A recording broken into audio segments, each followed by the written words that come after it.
Bonjour à tous. Aujourd'hui, petite vidéo où j'ai envie de parler un peu matériel, beau matériel. J'ai testé deux moyeux, le moyeu Hop Pro 4 Trial et le moyeu Industry 9 Hydra. Ça fait maintenant plus de 10 ans que je roule avec les Hop. C'est vrai qu'en trial, en street trial, on n'a pas bien le choix si on oublie la roue libre à l'avant. Des moyeux arrière qui soient fiables, qui aient une bonne réponse et qui encaissent bien, il y a pas beaucoup de choses sur le marché. Donc c'est vrai que jusqu'à présent, je me suis contenté du Hop. J'ai roulé plus de 10 ans avec les moyeux Hop, Pro 2, Pro 4. Alors c'est vrai que les Pro 2, j'ai jamais rencontré de problème pendant des années. Les Pro 4, ça fait maintenant 2 ans, j'ai rencontré plusieurs soucis. Le premier souci, qui n'est pas des moins importants, c'est que j'ai réussi à désolidariser la bague où viennent s'enclencher les cliquets. C'est vraiment très dangereux, ça m'est arrivé sur un show, j'ai failli vraiment me foutre en l'air.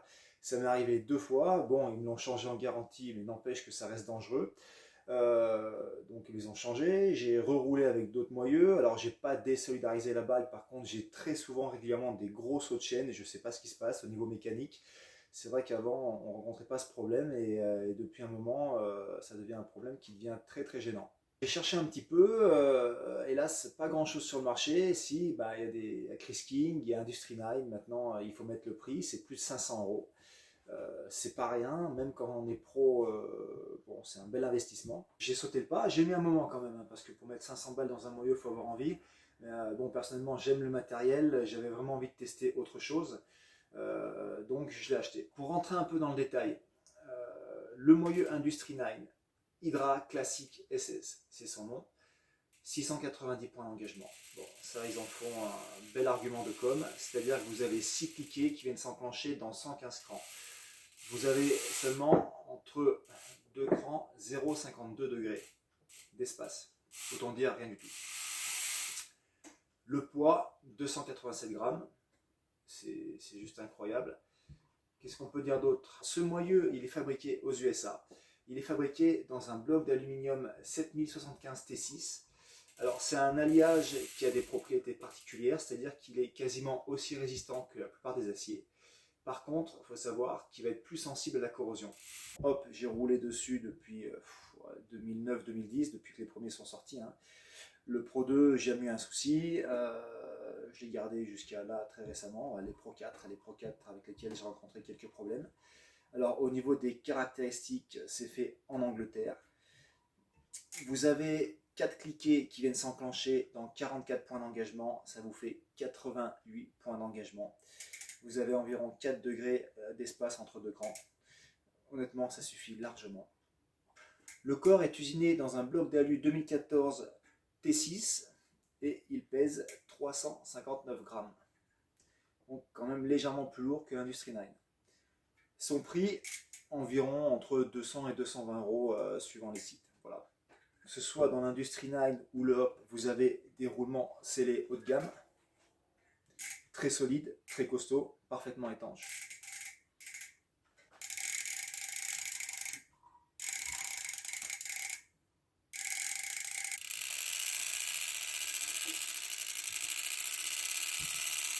Petite remarque personnelle, c'est vrai que quand on ouvre un petit peu l'intérieur, quand on voit le corps de cassette de l'Industry 9, on voit ces tout petits crans là très rapprochés, ça donne un peu une impression de fragilité. On se dit, waouh, si vraiment j'appuie fort, ça peut ripper, ça peut lâcher. Apparemment non, c'est vrai qu'il y en a pas mal qui roulent avec, il n'y a pas de souci, c'est garanti. Maintenant, quand on ouvre le hop, c'est vrai que ça inspire un peu plus confiance. On voit des gros cliquets avec des crans qui sont beaucoup plus marqués. Donc on se dit, bah, est-ce que le hop est pas plus fiable? Mais bon, apparemment il n'en est rien. Bon, maintenant je vais vous parler un petit peu de mon ressenti personnel sur les tests. Même si j'ai moins roulé avec l'Industry 9, j'ai fait quelques sorties avec des repères précis et je peux vous dire déjà ce qu'il en est. Concernant le nombre de cliquets. Alors avoir 690 points d'engagement, c'est bien sur le papier. Pour moi, ça ne sert pas à grand chose. J'ai vu aucune différence. C'est vrai que quand vous avez déjà 88 points d'engagement et 4 degrés d'écart entre deux crans, ça suffit largement. Alors c'est vrai que je ne sais pas si les vrais réalistes en compétition, ils vont aller chercher le dixième de degré. Mais alors ça, bon, ça fait un joli bruit. C'est bien de marquer 690 points, mais personnellement, ça ne me change rien du tout. Point positif pour l'Industry 9, le poids. Bien sûr, 287 grammes contre 359 grammes pour le hop, bien sûr en version axe traversant. Au niveau fiabilité, c'est vrai que passer un temps, hop, c'était ultra fiable. C'est vrai qu'on pouvait les garder des années, des années, des années, il n'y avait aucun souci. Et puis dernièrement, les Pro 4 ou certains Pro 4 qui rencontrent ce souci de saut de chaîne et de cette bague qui vient complètement se dessertir. Et honnêtement, c'est dangereux. C'est vraiment dangereux. C'est pour cette raison que je suis passé sur l'Industry 9. Bon, beau jouet, beau bijou. Maintenant, on va le tester correctement sur le long terme. On va voir ce qu'il en est. Après, un vrai point négatif concernant l'Industry 9, c'est le prix. 500 € dans un moyeu, honnêtement, ça fait mal, ça fait très mal. J'ai cherché d'autres solutions. Alors c'est vrai que Spank viennent de sortir un produit vraiment intéressant. S'ils étaient en rupture de stock, sinon je pense que j'aurais essayé ça avant. Le Spank X, voilà, qui a une roue libre qui est assez bien fichue, avec 102 points d'engagement, qui a vraiment été étudié un peu pour les pratiques extrêmes comme la DH, le freeride et le street, et qui sort à un tarif vraiment compétitif, à moins de 200 €. C'est vrai que ça demande à voir. Je demande à voir. Petit bilan, si vous rencontrez des soucis avec ce moyeu Hop Pro 4, cassez le porte-monnaie. Faites-vous plaisir avec ce moyeu Industry 9, et c'est vrai que ça semble être un vrai bijou. C'est léger, ça fait un joli bruit, c'est performant.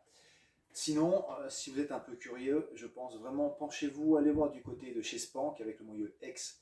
Étant donné les caractéristiques qu'ils proposent avec un prix à moins de 200 €, je serais vraiment curieux de faire un test terrain. Il a vraiment été étudié pour la DH, le freeride et le street, donc je pense que je ferai un test un de ces jours. Voilà. Voilà, je vous dis à très bientôt. Si vous avez des questions, n'hésitez pas, et puis bonne journée. Ciao!